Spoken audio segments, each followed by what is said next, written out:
एक कटा हुआ सिर जिसने महाभारत का पूरा युद्ध देखा, अपना शीश दान करके एक योद्धा अमर हो गया।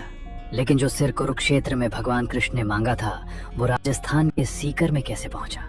ये कहानी बहुत लंबी है और जिस भगवान की बात हो रही है उनकी महिमा ही अनोखी है। आज पूरा देश उस मंदिर के बाहर उसी शीश के दर्शन करता है और हारे का सहारा बनने वाले उस भगवान को श्रद्धा से पूजता है। महाभारत का घोर युद्ध चल रहा था। महान योद्धा बर्बरीक की कठोर तपस्या से प्रसन्न होकर भगवान शिव ने उन्हें 3 अमोघ बाण प्रदान किए, जिनसे वो पलक झपकते ही किसी भी सेना का विनाश कर सकते थे। देवी दुर्गा ने भी उन्हें अपार बल का वरदान दिया। वे घटोत्कच और मोरबी के पुत्र थे और बचपन से ही उनमें अद्भुत शक्तियां थीं। महाभारत के युद्ध में भाग लेने से पहले उन्होंने अपनी माता को वचन दिया था कि वे सदैव कमजोर पक्ष का साथ देंगे। जब भगवान कृष्ण ब्राह्मण वेश में उनके पास आए और उनसे उनका शीश दान मांगा, तो बर्बरीक ने बिना हिचकिचाए सहर्ष अपना शीश अर्पित कर दिया। ये उनका अद्वितीय बलिदान था जिसने उन्हें भगवान कृष्ण के समकक्ष बना दिया।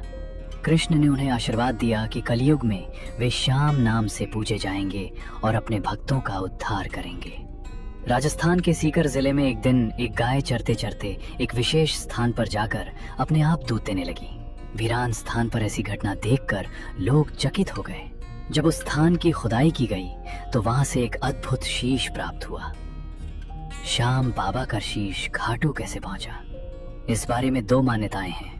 पहली मान्यता के अनुसार महाभारत युद्ध के बाद पांडवों ने बर्बरीक का शीश रूपवती नदी में प्रवाहित कर दिया, जो बहकर खाटू पहुंचा।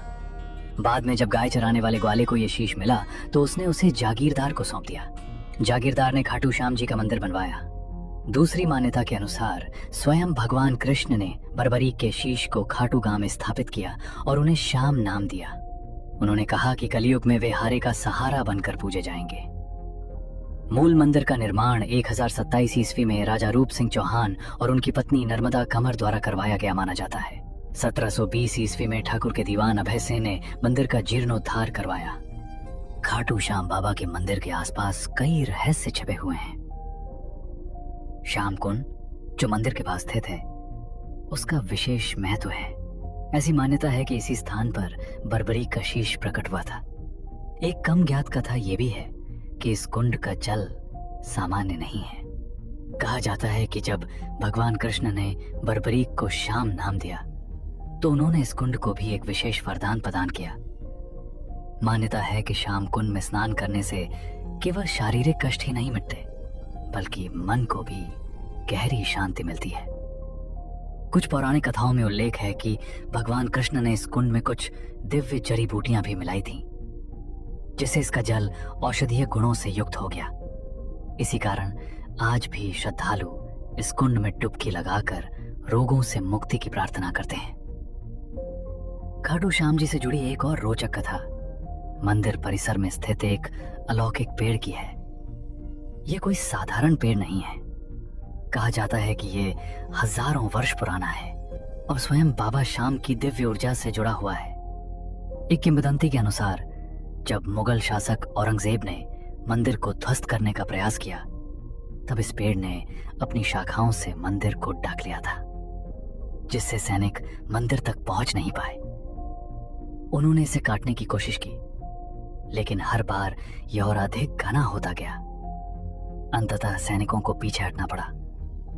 यह पेड़ आज भी श्रद्धालुओं को छाया और शांति प्रदान करता है।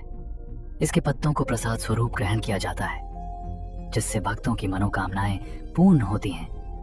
बहुत कम लोग जानते हैं कि खाटू श्याम मंदिर के नीचे कुछ गुप्त सुरंगें भी मौजूद हैं। इन सुरंगों को लेकर कई रहस्यमयी कथाएं प्रचलित हैं। कुछ विद्वानों का मानना है कि ये सुरंगें प्राचीन काल में आपातकालीन निकास मार्ग के रूप में बनाई गई थीं, जबकि कुछ लोक कथाएं कहती हैं कि ये सुरंगें सीधे पाताल लोक या अन्य दिव्य लोकों तक जाती हैं। एक कथा के अनुसार इन्हीं सुरंगों में से किसी एक में एक प्राचीन खजाना छिपा हुआ है, जिसे स्वयं देवताओं ने बाबा श्याम के भक्तों के लिए सुरक्षित रखा है।